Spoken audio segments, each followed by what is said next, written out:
क्रिया चैप्टर के प्रश्नों को देखने वाले हैं। पहला प्रश्न बताइए, किसी कार्य को करने या होने का बोध कराने वाले शब्द कहलाते हैं। कितना आसान सा प्रश्न है, कितना आसान सा प्रश्न है। किसी कार्य को करने या होने का बोध कराने वाले शब्द क्या होते हैं? क्रिया होते हैं, है ना। बिल्कुल सही जवाब है, बिल्कुल राइट आंसर दिया गया है। अगला प्रश्न बताइए, यहां पर बताइए कर्म के आधार पर क्रिया के कितने भेद होते हैं। तो ये प्रश्न हमने आपको बहुत बार कराया है। अगर आप लोग डेली क्लास हमारी देख रहे होंगे तो हमने बहुत बार बताया है कि यहाँ पर कर्म के आधार पर जब भी हम बात करते हैं क्रिया के, तो इसके दो भाग होते हैं। कौन कौन से होते हैं? एक आपका अकर्मक होता है ना, एक आपका अकर्मक होता है, और दूसरा आपका क्या होता है? सकर्मक होता है। अब अकर्मक सकर्मक तो पता ही होगा सभी को, है ना। अकर्मक का मतलब जिसमें कर्म नहीं होगा, सिर्फ कर्ता और क्रिया होगा। लेकिन सकर्मक में कर्ता क्रिया कर्म आपके तीनों उपस्थित रहते हैं। जैसे हमने कहा वह खेल रहा है ना, तो खेल रहा है तो क्रिया हो गया, वह कर्ता हो गया, इसमें कहीं कर्म दिखेगा नहीं। हमने कहा वह फुटबॉल खेल रहा है तो फुटबॉल क्या होगा? कर्म हो जाएगा। तो ये अकर्मक सकर्मक पहचानना हमने बहुत अच्छे से बताया था कि जिसमें किसी प्रश्न का आंसर मिल जाए वो सकर्मक होता है।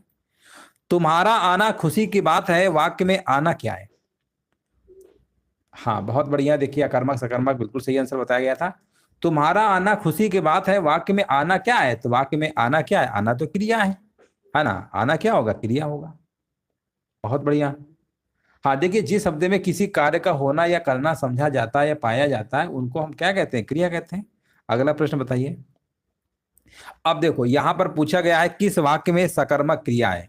ठीक है ना, सकर्मक क्रिया बताइए, जल्दी से कमेंट करिए यहाँ पे आंसर क्या होगा, है ना। यहाँ पर देखिए कमेंट करिए सभी लोग, आंसर यहाँ पर क्या होगा आपको बताना है। सकर्मक क्रिया यहाँ पर क्या होगी? 4 नंबर का जवाब देना है। और 4 नंबर का देखिए जवाब आ गया है, कह रहे। हाँ देखो थोड़ा सा ध्यान दीजिए, थोड़ा ध्यान दीजिए। राम दौड़ा कैसे हो सकता है? 4 नंबर का एक कैसे हो सकता है बताइए? 4 नंबर का सी होगा, है ना। उसने कार बेच दी, है ना। उसने बेच दी, क्या बेची? कार। कार क्या हो गया? कर्म हो गया, है ना। बिल्कुल सही है। अगला प्रश्न बताइए, बालक इस पुस्तकालय में पढ़ रहा है, वाक्य में क्रिया कैसी है? बालक इस पुस्तकालय में पढ़ रहा है, इसका मतलब यहां पर कर्म है। आंसर जाएगा सकर्मक के साथ, है ना। सकर्मक होगा, बिल्कुल सही आंसर दिया गया है, बिल्कुल राइट आंसर है। अगला प्रश्न बताइए, यदि उजड़ना अकर्मक क्रिया है तो इसकी सकर्मक क्रिया क्या होगी? चलिए जवाब दीजिए। यदि उजड़ना अकर्मक क्रिया है तो इसकी सकर्मक क्रिया क्या होगी? तो इसकी सकर्मक क्रिया होती है उजाड़ना। क्या होगा? उजाड़ना होगा। जैसे हमने कहा घोंसला उजड़ गया, ये तो अकर्मक है। अब हमने कहा कि रमेश ने पक्षियों के घोंसलों को उजाड़ दिया, तो जहां पक्षियों के घोंसलों की बात करेंगे, उजाड़ दिया, तो उजाड़ना किस में आएगा? सकर्मक में आएगा, है ना। चीजों को समझते रहिए, प्रश्न इस तरीके से आपके बन सकते हैं। और यहाँ पर पूरा का पूरा आपको हिंदी में सही करके आना है। एक भी प्रश्न आपका गलत नहीं होना चाहिए, ये टारगेट आपको लेके चलना है हिंदी में। ठीक है, हिंदी में एक भी प्रश्न आपके गलत नहीं होने चाहिए। मोहन पिताजी को पत्र लिख रहा है, वाक्य में क्रिया का यहाँ पर भेद प्रयुक्त हुआ है। इस स्थान के लिए उचित विकल्प यहाँ पर क्या होगा? 7 नंबर बताइए। तो मोहन मोहन पिताजी को पत्र लिख रहा है, सिंपल से जवाब है सकर्मक होगा, है ना। किसको पत्र लिख रहा है? पिताजी को। अगला प्रश्न बताइए। देखिए अकर्मक सकर्मक हमने बताया ना, बहुत आसानी से आप निकाल सकते हैं, बहुत ज्यादा इसमें दिमाग नहीं खर्च करना है। अगला प्रश्न देखिए, फिर से आपका है सकर्मक क्रिया बताइए। तो सकर्मक क्रिया इनमें बताइए क्या होगा। देखिए पहले तो याद रखिएगा, चलना सोना मुस्कुराना, है ना। ये जैसे हमने कहा क्या लिख रहे हैं, तो कुछ ना कुछ लिख रहे होगे। क्या सो रहे हो, क्या चल रहे हो, क्या, इससे कोई अर्थ मतलब निकलता नहीं निकलता है। तो याद रखिएगा। देखिए एक अंतर हम फिर से बता दे रहे हैं, पहचान क्या होती है। अगर हमने कहा क्या, किसे, किसको, ये शब्द आप जोड़िए और उत्तर अगर मिल जाता है प्रश्न का तो वो सकर्मक है, अगर नहीं मिलता है तो अकर्मक होता है। याद रखिएगा। हाँ बहुत बढ़िया, बिल्कुल सही है। लिखना है ना, बिल्कुल सही है। हाँ वीडियो को देखिए, लाइक कर दीजिए, सभी लोग शेयर कर दीजिए। सारी क्लासों का टाइम टेबल लास्ट में बताया जाएगा, कुछ क्लासें आपकी और बढ़ाने वाले हैं, है ना। सारी चीज़ों को सिस्टमेटिक ढंग से पढ़ाया जाएगा, बढ़ाने की कोई ज़रूरत नहीं है। काफ़ी सारी चीज़ों को बात करेंगे लास्ट में। यदि मुड़ना अकर्मक क्रिया है तो इसकी सकर्मक क्रिया क्या होगी? 9 नंबर बताइए। तो यदि मुड़ना अगर अकर्मक क्रिया है तो इसका मोड़ना होगा सकर्मक क्रिया, है ना। बिल्कुल सही है। अभी जैसे बताया नहीं तो उजाड़ना का उजाड़ना, उसी प्रकार मुड़ना का मोड़ना होगा। अगला प्रश्न बताइए, इनमें से कौन सी सकर्मक क्रिया है? 10 नंबर। तो 10 नंबर में अभी हमने बताया था ना, लिखना हमारा सकर्मक में आता है। और यहाँ पर बताइए निम्नलिखित में से एक में क्या है, सकर्मक क्रिया है। 11 नंबर में बताइए सकर्मक क्रिया, इसमें यहाँ पर क्या होगा। लिखा हुआ रेलगाड़ी चली, लड़का सोता है, चिड़िया उड़ती है, विद्यार्थी लिखता है। दिमाग में याद आ गया होगा और उम्मीद है आप यही ऑप्शन सोच रहे होंगे, लिखता है, बिल्कुल सही है। जिस क्रिया से संचालित व्यापार का फल कर्ता को छोड़कर कर्म पर पड़ता है, कौन सी क्रिया होती है। कर्म पे पड़ता है, कौन सी क्रिया होती है, तो आप कहेंगे सकर्मक होती है ना। कर्म अकर्मक में कर्म में प्रभाव पड़ता ही नहीं है। अगला प्रश्न बताइए, राम सो रहा है, बहुत अच्छा प्रश्न है ना। बताइए राम सो रहा है, क्या इसमें कोई अर्थ निकल रहा है क्या किसे लगाने से, नहीं। और ये प्रश्न आपका वीडियो परीक्षा 2018 में प्रश्न पूछा गया था। ये वीडियो परीक्षा 2018 में प्रश्न आया था आपका, ये है ना। तो यहां पर आंसर क्या होगा, 13 नंबर का ए नंबर होगा, अकर्मक, बिल्कुल सही है। अगला प्रश्न बताइए, मीरा जोर से हंसी, यह वाक्य किस क्रिया का समुचित उदाहरण है ना। मीरा जोर से हंसी हंसी यह किस वाक्य मतलब उदाहरण है, तो आंसर आपका अकर्मक होगा। निम्नलिखित में से किस वाक्य में अकर्मक क्रिया है, 15 नंबर का जवाब दीजिए। अकर्मक क्रिया बताइए यहाँ पर क्या होगा, तो लिखिए, लिखा हुआ मैं गेहूं पिसवाता हूँ, गेहूं निबंध मोहन को, ये तो कर्म है, बट पानी बरस रहा है, यही आपका अकर्मक होगा। अगला प्रश्न बताइए, निम्नलिखित वाक्यों में से किसमें अकर्मक क्रिया प्रयुक्त है, 16 नंबर का जवाब देना है। अकर्मक क्रिया इसमें कौन सा है, तो पहला ही विकल्प आपको दिख रहा है, शिशु सो रहा है। जहां पर भी हमने बताया ना, सोना, मुस्कुराना, चलना, ये कहीं अगर आपको दिख जाए वो समझ जाइएगा अकर्मक की बात हो रही है। अगला प्रश्न बताइए, चिड़िया आकाश में उड़ रही है, इस वाक्य में उड़ रही है क्रिया किस प्रकार की है ना, किस प्रकार की है, बताइए। आंसर यहाँ पर क्या होगा, 17 नंबर का जवाब देना है। और 17 नंबर का उम्मीद है जवाब सभी का सही आएगा, और आ भी गया है, अकर्मक बता रहे हैं ना, बिल्कुल सही है। जिनका भी ए आ रहा है, कुछ लोग बी मार रहे हैं, बी वाले विशेष ध्यान दीजिए, एग्जाम में आपको गलती ऐसी नहीं करनी है। प्रश्न को ध्यान से फिर से पढ़िए, चिड़िया आकाश में उड़ रही है ना, तो वाक्य में उड़ रही, उड़ना अकर्मक में आता है आपका, है ना। अभी हमने बताया नहीं था, उजड़ना अकर्मक है, उड़ना अकर्मक है, ये सब अकर्मक में आता है, ठीक है ना। चलो आगे बढ़ते हैं, निम्नलिखित में से अकर्मक क्रिया का उदाहरण बताइए। यहाँ पर क्या है, तो सिंपल सा है, यहाँ पर आपका हो जाएगा हवा चल रही है, ठीक है ना। बाकी सब में कहीं ना कहीं कर्म आपको देखने को मिल ही रहा है। ऑप्शन नंबर यहाँ पर बी नंबर आपका बिल्कुल सही होगा। अगला प्रश्न बताइए, 19 नंबर का जवाब देना है। निम्नलिखित वाक्यों में से एक में अकर्मक क्रिया है, तो अकर्मक क्रिया यहाँ पर क्या होगा, बताइए। रोना, ये सब तो क्या है, रोना किस में आता है, रोना अभी बताया था, है ना। ये सब आपका अकर्मक में आएगा, ऑप्शन नंबर सी होगा, ऑप्शन नंबर सी होगा यहाँ पर, 19 नंबर का सी होगा। बहुत बढ़िया, बिल्कुल सही है। अगला प्रश्न बताइए, निम्नलिखित प्रश्न में से 4 विकल्प दिए गए हैं, ठीक है। और यहाँ पर बताइए, जो क्रिया के भेद वाला सही विकल्प है, दीपा ने गाय को चारा खिलाया, दीपा ने गाय को चारा खिलाया, यहाँ पर बताइए क्या होगा। तो दीपा ने गाय को चारा खिलाया, दीपा ने गाय को खिलाया, क्या खिलाया, चारा खिलाया। आप यहाँ पर क्या देख रहे हैं, 2 कर्म है, जब 2 कर्म होते हैं तो आंसर लगाएंगे द्विकर्मक क्रिया, ऑप्शन नंबर बी के साथ जाएगा। अगला प्रश्न है, माँ ने पिताजी से सामान मंगवाया, यहाँ क्रिया का कौन सा रूप है, तो माँ ने पिताजी से सामान मंगवाया, यहाँ पर आपको पता चल ही रहा है प्रेरणार्थक क्रिया है, आंसर जाएगा विकल्प नंबर आपका यहाँ पर डी नंबर के साथ। जब कर्ता स्वयं क्रिया का संपादन न करके किसी अन्य के द्वारा उसे पूर्ण कराता है, तो ऐसी क्रिया को प्रेरणार्थक क्रिया कहते हैं, याद रखिएगा, आंसर जाएगा विकल्प नंबर डी के साथ। और यहाँ पर बताइए प्रेरणार्थक क्रिया यहाँ पर क्या है, 22 नंबर का बताइए, 22 नंबर का यहाँ पर प्रेरणार्थक क्रिया क्या होगा, सुनाना, है ना, सुनाना, बिल्कुल सही है। सुनाना यहाँ पर क्या होगा, प्रेरणार्थक क्रिया होगा। हाँ बहुत बढ़िया, बिल्कुल सही है, हाँ बिल्कुल सही है। देखिए, और सुनवाना कह देंगे ना तो वह द्वितीय प्रेरणार्थक क्रिया में काउंट होगा, सुनाना, सुनवाना, खिलाना, खिलवाना, कराना और करवाना, ठीक है ना, ये सब आपकी प्रेरणार्थक क्रिया ही होती है। यदि दौड़ना अकर्मक क्रिया है तो इसकी प्रेरणार्थक क्रिया क्या होगी, यदि दौड़ना अगर अकर्मक क्रिया है तो प्रेरणार्थक क्रिया इसकी होगी दौड़वाना, दौड़वाना होगा, दौड़ाना मत लगा दीजिएगा, है ना, दौड़वाना होगा, दौड़ना दौड़वाना होगा, ठीक है ना, प्रेरणार्थक की बात हो रही ना, ऑप्शन नंबर ए होगा। 24 नंबर बताइए, चलिए 24 नंबर का बताइए, इनमें से प्रेरणार्थक क्रिया कौन सी है, तो 24 नंबर का यहाँ पर जवाब बताया जा रहा है दिलाना, है ना, दिलाना यहाँ पर क्या है, प्रेरणार्थक क्रिया आपका है। अगला प्रश्न बताइए, यदि ओढ़ना अकर्मक क्रिया है तो इसकी प्रथम प्रेरणार्थक क्रिया क्या होगी, प्रथम पूछी है ना, प्रथम प्रेरणार्थक क्रिया आपसे पूछा गया है, ओढ़ना अगर अकर्मक क्रिया है तो इसका होगा उड़ाना। ओढ़ना का मतलब प्रथम प्रणार्थक क्या होगा? उड़ाना होगा। और द्वितीय की अगर हम बात करेंगे, अगर यहाँ द्वितीय मान लो पूछ लिया होता तो उड़वाना होगा। क्या होगा? उड़वाना। ठीक है ना, उड़वाना। उड़वाना द्वितीय में होगा, और यहाँ पर प्रथम पूछा गया है तो प्रथम में होगा उड़ाना। ठीक है ना, उड़ाना ये वाला होगा। ऑप्शन नंबर बी होगा। उड़वाना जो है ये द्वितीय में होता है। ठीक है ना, द्वितीय में होता है ये। चलो आगे बढ़ते हैं। 26 नंबर बताइए, निम्न में से अर्थक क्रिया यहाँ पर क्या है? तो यहाँ पर आपका गिराना हो जाएगा। ऑप्शन नंबर सी आपका सही है। राम लक्ष्मण से पत्र लिखवाता है, इस वाक्य में क्रिया का कौन सा रूप है? निम्नलिखित में से सही उत्तर आपको बताना है। राम लक्ष्मण से पत्र लिखवाता है। ठीक है ना, यहाँ पर बताइए जवाब क्या होना चाहिए। और यहाँ पर कह रहे हैं प्रणर्थक क्रिया होगा। बिल्कुल सही है, प्रणर्थक क्रिया बिल्कुल सही है। जागना मूल क्रिया का प्रथम प्रणर्थक रूप का यहाँ पर बताइए रूप क्या होगा? जागना का। अब देखिए कितना आसान है। जागना का होगा जगाना होगा। क्या होगा? जगाना होगा। यहाँ पर प्रथम की बात हो रही थी। अगर हमने कहा द्वितीय बताइए, द्वितीय आपका जगवाना होगा। द्वितीय जो प्रणर्थक क्रिया होगी आपकी यहाँ पर क्या होगा? जगवाना होगा। ये द्वितीय में आएगा। याद रखिएगा आंसर आपका बी नंबर द्वितीय वाला होगा। अब यहाँ पर पूछा है प्रथम वाला, तो आंसर लगाएंगे ए वाला। समझ में आ गया सभी को? कोई डाउट तो नहीं है किसी को, है ना? चलो आगे बढ़ते हैं। अब पढ़कर क्या होगा? इस वाक्य में कौन सी क्रिया है? अब पढ़कर क्या होगा, है ना? तो अब पढ़कर क्या होगा?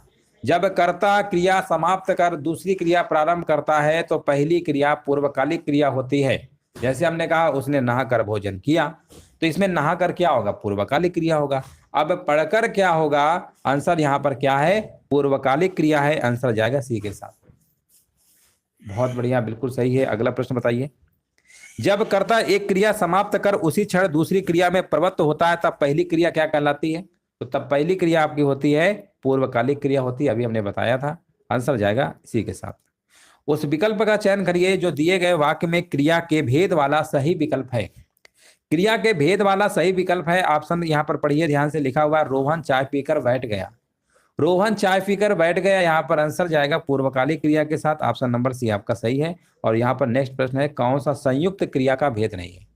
तो देखिए संयुक्त क्रिया की अगर हम बात करेंगे तो अवकाश बोधक होता है, निश्चय बोधक होता है, नित्यता बोधक भी होता है, लेकिन नाम बोधक संयुक्त क्रिया का भेद नहीं होता है। याद रखिएगा, नाम बोधक जो होता है वो संयुक्त क्रिया का भेद नहीं होता है। 32 नंबर का डी नंबर आपका बिल्कुल सही आंसर दिया गया। अगला प्रश्न है आपकी स्क्रीन पे, 33 नंबर का जवाब दीजिए। राम ने खाना खाया होगा, है ना? राम ने खाना खाया होगा में खाया होगा कौन सी क्रिया है? कौन सी क्रिया है? तो आप कहेंगे ये तो संदिग्ध है। भूतकाल में होगा। राम ने खाना खाया होगा। खाया होगा कैसा? खाया होगा, हमें कंफर्मेशन नहीं है, संदिग्ध है। ऑप्शन जाएगा बी के साथ। बी होगा, बिल्कुल सही है, भूतकाल की क्रिया होगी। सड़कें चौड़ी बनाई गई, इसमें चौड़ी क्या है? अब चौड़ी बनाई गई है तो यहाँ पर चौड़ी जो है ये पूरक शब्द है। अब पूरक शब्द ऐसे शब्द होते हैं जो वाक्य में प्रयुक्त होकर वाक्य के अर्थ को पूर्णतया प्रदान करते हैं। ठीक है, याद रखेंगे, है ना? आंसर जाएगा यहाँ पर पूरक, ऑप्शन नंबर बी के साथ। अगला प्रश्न है आपकी स्क्रीन पे। यहां पर पूछा गया निम्नलिखित प्रश्न में से 4 विकल्प दिए गए, उस विकल्प का चयन करिए। लिखा हुआ है दीपा लगातार पढ़ाई करती थी इसलिए कक्षा में प्रथम आई। दीपा लगातार पढ़ाई करती थी इसलिए कक्षा में प्रथम आई। इसका मतलब ये अभ्यास घोतक पक्ष होगा, क्योंकि जब आप रेगुलर अभ्यास करेंगे तो प्रथम के आप टॉप भी कर देंगे, है ना? चीजों को समझिए, इसलिए अभ्यास करना बहुत जरूरी है, प्रैक्टिस करना बहुत जरूरी है। अगर आप प्रैक्टिस नहीं करेंगे तो सफलता कैसे मिलेगी? अगला प्रश्न है जिन क्रियाओं से आज्ञा आदेश का बोध होता हो उसे कौन सी क्रिया कहते हैं? जिन क्रियाओं से आज्ञा आदेश का बोध होता है उसे हम विधि क्रिया कहते हैं। विधि क्रिया, आंसर जाएगा विकल्प नंबर डी के साथ। नेक्स्ट प्रश्न है कुछ शब्द का निम्नलिखित में से किस रूप में प्रयोग नहीं किया जा सकता है? कुछ शब्द का निम्नलिखित में से किस रूप में प्रयोग नहीं किया जा सकता है? 37 नंबर का जवाब दीजिए। यहाँ पर क्या होगा? तो आंसर जाएगा विकल्प नंबर सी के साथ। कुछ शब्द का प्रयोग क्रिया के रूप में नहीं होता है, जबकि यह संज्ञा, क्रिया, विशेषण और विशेषण के रूप में प्रयोग होता है। आंसर जाएगा सी नंबर के साथ। नेक्स्ट प्रश्न है हथियाना चिकनाना किस प्रकार की क्रिया है?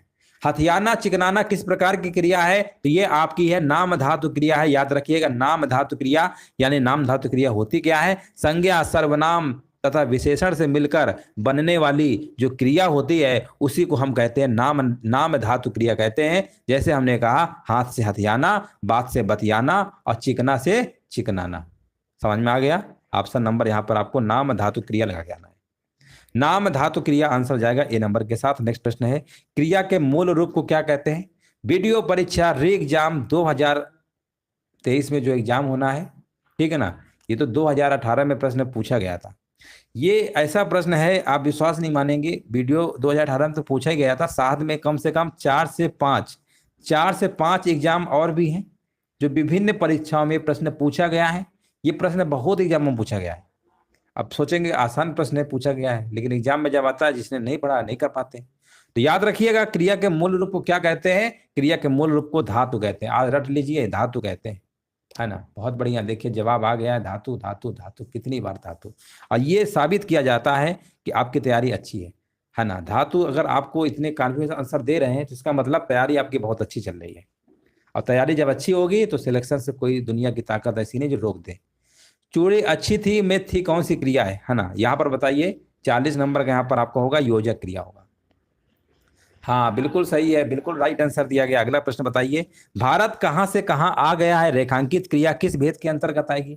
भारत कहां से कहां आ गया है, आंसर जाएगा विकल्प नंबर यहां पर संयुक्त। जब कोई क्रिया दो क्रियाओं के संयोग से बनती है तो उसे हम संयुक्त क्रिया कहते हैं। भारत कहां से कहां आ गया, यहां पर आ गया, ठीक है ना। आंसर जाएगा विकल्प नंबर डी के साथ। बहुत बढ़िया, बिल्कुल देखिए सही जवाब है ना, संयुक्त, बिल्कुल सही। अगला प्रश्न बताइए, पढ़ रहा था में कौन सी क्रिया है? पढ़ रहा था, है ना, सिंपल सा है, संयुक्त क्रिया होगी, है ना, संयुक्त क्रिया होगी। चलिए यहां पर अच्छा एक और प्रश्न बताइए, चलो बाद में पूछेंगे। अगला प्रश्न बताइए, मूल अकर्मक धातुओं के साथ, है ना, मूल अकर्मक धातुओं के साथ प्रत्यय जोड़कर बनाई गई क्रिया धातुएं क्या कहलाती हैं? मूल अकर्मक धातुओं के साथ प्रत्यय जोड़कर बनाई गई क्रिया धातुएं क्या कहलाती है? उसे हम क्या कहते हैं? उसे हम कहते हैं साधित सकर्मक धातु कहते हैं। ऑप्शन नंबर सी होगा। अगला प्रश्न बताइए, रचना की दृष्टि से क्रिया के भेद कितने होते हैं? रचना की दृष्टि से क्रिया के भेद कितने होते हैं? दो ही होते हैं, एक होता है सकर्मक होता है, एक अकर्मक होता है, अभी कराया था। अगला प्रश्न बताइए, निम्नलिखित वाक्यों में से एक में यहाँ पर बताइए संयुक्त क्रिया का प्रयोग नहीं हुआ है। किसमें संयुक्त क्रिया का प्रयोग नहीं हुआ है? तो आप देखेंगे ऑप्शन को ध्यान से देखिए और बताइए किसमें नहीं हुआ है। तो देखिए वह क्षण भर में आएगा, वह क्षण भर में आएगा, ये संयुक्त क्रिया नहीं है ना। यहाँ पर देख रहे हैं रो पड़ा, मार डाला, उठ बैठी, ये आपकी संयुक्त क्रिया है। ऑप्शन नंबर यहाँ पे डी आपका सही है। अगला प्रश्न बताइए, एक वाक्य में संयुक्त क्रिया का प्रयोग यहाँ पर नहीं है ना, किसमें नहीं है यहाँ पर बताइए? पहला विकल्प है राम सैया पर लेट गया, है ना, और यहाँ पर इसमें तो है लिखा, किसमें नहीं है? हाँ यहाँ पर ऑप्शन नंबर डी को देखिए, लिखा श्यामा जा रही है, ये संयुक्त क्रिया इसमें नहीं है, ठीक है ना। यहाँ पर देखिए जब कोई क्रिया दो क्रियाओं के संयोग से निर्मित होती है उसी को तो संयुक्त कहते हैं। यहाँ पर तो आपको दिख ही नहीं रहा, ऑप्शन नंबर डी होगा, बिल्कुल सही है। अगला प्रश्न बताइए, निम्नलिखित वाक्यों में से प्रयुक्त क्रिया संयुक्त क्रिया इसमें से नहीं है, किसमें नहीं है बताइए? है ना, प्रयुक्त क्रिया संयुक्त क्रिया नहीं है तो आप कहेंगे यहाँ पर जो लिखा हुआ है ना, शीला बहुत अच्छी डॉक्टर है, इसमें ध्यान से आप देखिए, संयुक्त क्रिया इसमें दिख रही है? नहीं दिख रही है, बाकी सब में है ना। चलिए ऑप्शन नंबर यहाँ पे 47 नंबर का सी नंबर आपका होगा, 47 नंबर का सी नंबर जिनका भी जवाब आ रहा था ना, बिल्कुल सही जवाब है। अगला प्रश्न बताइए, और यहाँ से देखिए हमने यहाँ पे एक टॉपिक है आपका भिन्न अर्थ वाले जो प्रश्न होते हैं वर्ण क्रमानुसार आपको लगाना है। शब्द सौष्ठक इसको बोलते हैं, शब्द सौष्ठक करके। तो इससे देखिए कुल मिला के आप समझिए रूढ़ यौगिक योग रूढ़ जो आप पढ़ते नहीं है व्युत्पत्ति के आधार पर संज्ञा के प्रकार, उससे प्रश्न हमने लिए हैं, शब्द से रिलेटेड है। और यहाँ पर बताइए कौन सा शब्द भिन्न अर्थ और प्रकृति का है ना। तो कौन सा शब्द भिन्न अर्थ और प्रकृति का है? तो यहाँ पर आप देखेंगे तो यहाँ पर जो लिखा हुआ है ना अधुनातन, अधुनातन शब्द का अर्थ होता है आज तक का घटित काल, जबकि जो अन्य 3 शब्द हैं आपके ये लंबे समय से चले आ रहे हैं, है ना, सतत कालखंड से है आपके, ये चिरंतन है, शाश्वत है, सनातन है। बट यहाँ पर जो आपका अधुनातन लिखा हुआ है ना, इसका मतलब ही होता है आज तक का घटित काल, ठीक है ना। ऑप्शन नंबर यहाँ पे डी होगा। अंक शब्द यहाँ पर बताइए, अंक शब्द का अर्थ कौन सा नहीं होता है? अंक शब्द की बात करेंगे तो देखिए अंक हाँ बिल्कुल सही है। अंक शब्द का देखिए गोद संख्या चिन्ह तो होता है, बट यहाँ पर अंग नहीं होगा। ऑप्शन नंबर डी आपका सही है। एक युग्म इसमें से अशुद्ध है। क्वेश्चन नंबर देखिए 3 नंबर में जवाब देना है, कौन सा युग्म आपका अशुद्ध है। लिखा हुआ है अनुराग विराग अंत आदि, है ना। तो देखिए यहाँ पर अगर हम बात करेंगे, हाँ देखिए अशुद्ध पूछा गया है। यहाँ पर अस्त निरस्त थोड़ा होता है। अनुराग विराग है, अंत आदि है, अमावस्या पूर्णिमा, है ना, यही वाला शुद्ध है। क्वेश्चन नंबर 3 का सी होगा, है ना। अस्त का उदय होना चाहिए था ना, अस्त उदय, निरस्त नहीं होता है कोई। निरस्त कहां से हो जाएगा। अगला प्रश्न बताइए। यहाँ पर बताइए द्रवहु सो दशरथ अजिर बिहारी में रेखांकित शब्द यहाँ पर क्या है। तो यहाँ पर आपका आंसर क्या होगा बताइए। तो यहाँ पर 4 नंबर का बताया जा रहा है। ऑप्शन नंबर यहाँ पे सी होगा, आंगन होगा। द्रवहु सो दशरथ आजिर बिहारी में रेखांकित शब्द आजिर, अजिर जो है ना, अजिर का आशय क्या है, अजिर का आशय आंगन है। अगला प्रश्न बताइए। ऊंटों का यहाँ पर रिक्त स्थान है, जा रहा है, वाक्य में रिक्त स्थान की पूर्ति यहाँ पर करिए। रिक्त स्थान की पूर्ति करना है, शुद्ध रूप से करना है। यहाँ पर जवाब क्या होगा। तो यहाँ पर आपका क्या होगा, यहाँ पर होगा काफिला। ऊंटों का काफिला जा रहा है, क्या होगा, काफिला होगा। बिल्कुल सही है। अगला प्रश्न बताइए। ये सब प्रश्न पूछे गए हैं, सभी के सभी प्रश्न आपके एग्जाम में पूछे गए, ऐसा कोई प्रश्न नहीं है जो एग्जाम में न पूछा गया हो। यहाँ पर बताइए रूढ़ शब्द, यहाँ पर क्या रूढ़ शब्द बताइए। तो रूढ़ शब्द यहाँ पर क्या होगा। हाँ रूढ़ शब्द यहाँ पर बता रहे हैं कमल होगा, बिल्कुल सही है। अगला प्रश्न बताइए। हाँ पंकज जलज योग रूढ़ थे, बिल्कुल सही बात है। यहाँ पर बताइए इसमें से एक का अर्थ है खैरियत है ना, खैरियत। बताइए आंसर क्या होगा। तो यहाँ पर आंसर होगा कुशल। कहते नहीं, कुशल का अर्थ ही तो होता है खैरियत। खैरियत है, सब कुशल मंगल है, ऐसा लोग बोलते होंगे, आपने सुना होगा, है ना। ऑप्शन नंबर सी होगा। निम्न में से योग रूढ़ शब्द बताइए। यहाँ पर क्या होगा योग रूढ़ शब्द। देखिए यहाँ पर आंसर क्या होगा। ये सामान्य अर्थ नहीं प्रकट करके किसी विशेष अर्थ को प्रकट करते हैं।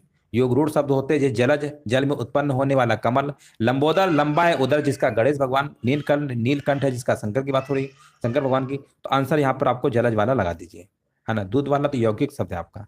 एक युग में बताइए अशुद्ध है। यहाँ पर बताइए 9 नंबर का जवाब यहाँ पर क्या होगा। ज्येष्ठ कनिष्ठ सही है, जड़ चेतन सही है, जन्म मृत्यु विलोम है। लेकिन जय का विजय थोड़ा होता है, जय का पराजय होता है। ऑप्शन नंबर डी होगा। यहां पर बताइए अगला प्रश्न है प्रत्युत्पन्न मति का क्या अर्थ होता है ना। तो इसका अर्थ होता है, याद रखिएगा, तत्पर बुद्धि होता है। क्या होता है, तत्पर बुद्धि होता है।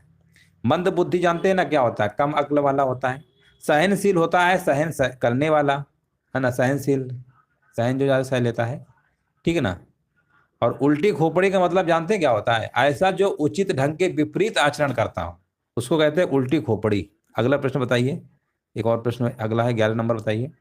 इनमें से कौन सा शब्द योग रूढ़ शब्दों की श्रेणी में आता है। 11 नंबर का जवाब देना है। तो योग रूढ़ शब्दों की श्रेणी में आपका आएगा दशानन आएगा, 10 आनन, यानी रावण की बात हो रही है। आंसर जाएगा डी नंबर के साथ। यहाँ पर बताइए रूढ़ शब्द यहाँ पर क्या है 12 नंबर में। अगर रूढ़ शब्द की बात करेंगे, देखिए वैसे भी शब्द आपने पढ़ा होगा, बनावट के आधार पर शब्द के 3 भेद होते हैं, एक रूढ़ शब्द, यौगिक शब्द और योग रूढ़ शब्द होता है। रूढ़ शब्द वे शब्द जो स्वतंत्र होते हैं रूढ़ शब्द कहलाते हैं। इनसे कोई मतलब टूटते ही नहीं, अपने आप में स्वतंत्र होते हैं। जैसे नाक, कान, कलम, आम, ये सब आपके आते हैं। तो नाक आ गया ना, बस मार दीजिए। दूध वाला, छात्रावास, विद्यार्थी, जहां 2 शब्दों के योग से बनते हैं वो आपके यौगिक होते हैं। आंसर ये तो घुड़सवार, दूध वाला तो आपके यौगिक है। लंबोदर आपका योग रूढ़ शब्द है। आंसर बचा कौन सा, नाक वाला। अगला प्रश्न बताइए। लिंग की दृष्टि से एक युग में शुद्ध है, कौन सा शुद्ध है बताइए। लिंग की दृष्टि से एक युग में शुद्ध है तो आप कहेंगे भाग्यवान, भाग्यवती। भाग्यवान आपका पुल्लिंग है और इसका स्त्रीलिंग होगा भाग्यवती। हमने कहा ठाकुर का बताइए। तो ठाकुर का ठकुराइन होता है या ठकुरानी होता है, ठकुराई नहीं होता है, ठीक है ना। और सम्राट का होता है सम्राज्ञी होता है, सम्राज्ञी, है ना, सम्राज्ञी होता है। और बुद्धिमान का होता है बुद्धिमती होता है। याद रखिएगा ये प्रश्न पूछा गया। सम्राट का सामग्री तो कई बार पूछा ही गया है ना। अगला प्रश्न बताइए। इनमें से एक शब्द का अर्थ है गंध है, बताइए गंध किसका अर्थ है। तो आप कहेंगे गंध, गंध जो होता है ना, बांस का अर्थ क्या होता है, कहते बांस आ रही है, गंध आ रही है। जनरली आप सुना हो गया नाम, कोई नया चीज नहीं है। इसमें से एक शब्द बताइए फाइल, फाइल, फाइल, फाइल। तो फाइल यहाँ पर बताइए। देखिए मिसिल शब्द फाइल का समानार्थी होता है। मिसिल जो होता है ना, ये फाइल क्या होता है, समानार्थी होता है। और मसला का अर्थ होता है समस्या से होता है। अब मसाला का अर्थ होता है गुड़, स्वाद, ठीक है ना। उम्मीद है समझ गए होंगे। अगला प्रश्न बताइए। चारपाई शब्द यहाँ पर कैसा है, चारपाई। तो चारपाई कई बार प्रश्न पूछा गया है और एग्जाम में आ भी चुका है। बताइए चारपाई कैसा शब्द है।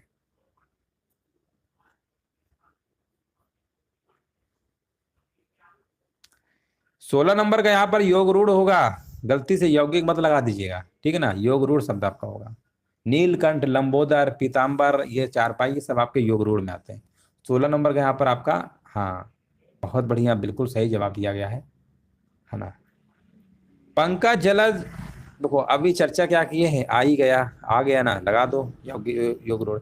इनमें से एक शब्द का अर्थ है ताकतवर, है ना। एक शब्द का अर्थ क्या है, ताकतवर है। तो ताकतवर यहाँ पर क्या होगा, देखिए रुस्तम, रुस्तम शब्द का अर्थ होता है ताकतवर। क्या होता है, ताकतवर। ये एक पुल्लिंग शब्द है, ये पुल्लिंग शब्द है रुस्तम। व्याकरण का वह विभाग जिसमें शब्दों के भेद, रूप, बनावट आदि का वर्णन होता है, वह क्या कहलाता है, वो क्या कहलाता है, वो कहलाता है शब्द विचार कहलाता है। ठीक है, याद रखेंगे, शब्द विचार। अगला प्रश्न है, यह पुस्तक किसकी है, में रेखांकित शब्द का पद परिचय दीजिए। यह पुस्तक किसकी है, तो यह पुस्तक किसकी है। तो देखिए यहाँ पर आंसर क्या होगा, ये तो एक वचन स्त्रीलिंग, तो चलो पता चल ही रहा है किसकी है। तो सार्वनामिक विशेषण है आपका, पुस्तक विशेष से है, सार्वनामिक विशेषण, यहाँ पर एक वचन स्त्रीलिंग, आंसर आपका ए नंबर सही है। 21 नंबर बताइए, समूहवाचक शब्द यहाँ पर क्या होगा, है ना। समूहवाचक, जैसे हमने आपसे कहा, देखिए जो शब्द किसी एक व्यक्ति या वस्तु के को ना बताकर एक समूह, समुदाय के वाचक होते हैं, ठीक ना। जैसे हमने कहा टीम, सभा, सेना, परिवार। एक बार प्रश्न पूछा गया था समिति, है ना। समिति भी आपका समूहवाचक है, ये प्रश्न आया था, समिति, परिवार, ये सब पूछे गए। तो यहाँ पर आपको लगा के आना होगा सेना, है ना। बहुत बढ़िया, बिल्कुल सही है। एक युग में इसमें अशुद्ध है, कौन सा अशुद्ध है बताइए। तो अशुद्ध यहाँ पर आप देखिए, सुलोचन, सुलोचनी। सुलोचन, सुलोचनी अशुद्ध युग में है, इसका शुद्ध होगा, सुलोचन का होता है सुलोचना होता है। यहां अगर सुलोचना लिखा होता तो सही हो जाता, याद रखिएगा, सुलोचन का सुलोचना होगा, ना कि सुलोचनी होगा। देखिए सुलोचन का मतलब होता है सुंदर नयन वाला पुरुष, सुंदर आंख वाला पुरुष कह सकते हैं, और सुलोचना का मतलब होता है सुंदर नयन वाली स्त्री। अगला प्रश्न बताइए, निम्नलिखित में से एक का अर्थ यहाँ पर लिखा हुआ है ना, एक का अर्थ सोना है, किसका अर्थ सोना है, तो ये तो आप कहेंगे सोना आ गया, सोना। वैसे भी बताइए इसका आंसर क्या होगा, हाँ हाटक, हाटक का अर्थ होता है, देखिए रजत तो चांदी होता है, सभी को पता है ना। ताम्र तांबा होता है, पीत पीला रंग हो गया। लेकिन ये हो सकता है बहुत सारे लोग पहली बार कौन नाम सुन रहे हो, हाटक जो होता है, हाटक का मतलब क्या होता है, हाटक का मतलब सोना होता है ना। हो सकता है पहली बार ये नाम सुने होंगे, लेकिन कोई बात नहीं, आज हमने बता दिया है। अब हाटक याद रखिएगा, भूलिएगा मत। प्रयोग के आधार पर शब्द के भेद कितने होते हैं, कम से कम 10 बार बता चुके हैं, बहुत बार प्रश्न पूछा गया है। कभी पूछेगा प्रयोग के आधार पर बताइए शब्द के भेद, कभी पूछता है अर्थ के आधार पर बताइए। अर्थ के आधार पर, प्रयोग के आधार पर बहुत पूछा गया है ना। और एक उत्पत्ति के आधार पर भी पूछा गया है। उत्पत्ति के आधार पर, प्रयोग के आधार पर, अर्थ के आधार पर, ये तीनों रट्टा मान लीजिए, एग्जाम में अगर इससे प्रश्न बनेगा गलत नहीं करना है। और ध्यान रखना तीनों में थोड़ा डिफरेंस है, जो पता चले पूछे किसी और का, लगा किसी और का ऑप्शन आए। प्रयोग के आधार पर होते हैं विकारी, अविकारी, तो कितने हो गए, 2। प्रयोग के आधार पर सिंपल सा जवाब होगा विकारी, अविकारी। बहुत लोग इसमें 8 मार रहे हैं, 8 कैसे हो जाएगा, तुक्का उक्का मत मारिए, है ना। 8 नहीं होगा, ठीक है ना। यहां पर आपके होंगे विकारी, अविकारी। 2 हो गए, हाँ बिल्कुल सही है। और अगला जो हमारा है ना, अर्थ के आधार पे, देखो सभी प्रश्न हमने लिए हैं। जब हम अर्थ के आधार पे बात करेंगे तो अर्थ के आधार पे होते हैं 4। आप कहेंगे 4 कौन कौन से होते हैं, 4 कौन कौन से होते हैं। एक तो आपका एकार्थी शब्द हो गया, है ना, एकार्थी शब्द हो गया। दूसरा जो आपका होता है अनेकार्थी होता है, दूसरा क्या होगा, अनेकार्थी होगा, दूसरा अनेकार्थी होगा। तीसरा आपका होता है समानार्थी, जिसे आप पर्यायवाची कहते हैं, है ना, पर्यायवाची कहते हैं, या समानार्थी कहिए। चौथा आपका होता है विलोम शब्द होता है, चौथा क्या होता है, विलोम होता है, विलोम शब्द, है ना। तो पर्यायवाची, विलोम शब्द, अनेकार्थी, एकार्थी, 4 होते हैं जब हम अर्थ के आधार पर बात करेंगे। और यहाँ पर उत्पत्ति के आधार पर जब हम बात करते हैं तो 4 भेद होते हैं, उत्पत्ति के आधार पर भी है। कौन कौन से होते हैं उत्पत्ति के आधार पर, तद्भव होता है, तत्सम होता है ना, देशज होता है, और विदेशी होता है। यौगिक नहीं होता, यौगिक नहीं होता, यहाँ पर देशज अगर होता ना तो हो जाता। तो 4 ये भी आपको याद रखना है, अच्छे से पढ़ लेंगे, शब्द वाले जो प्रश्न बनते हैं आपके गलत नहीं होंगे। तो आज का सेशन यहीं तक था, यहीं से क्लास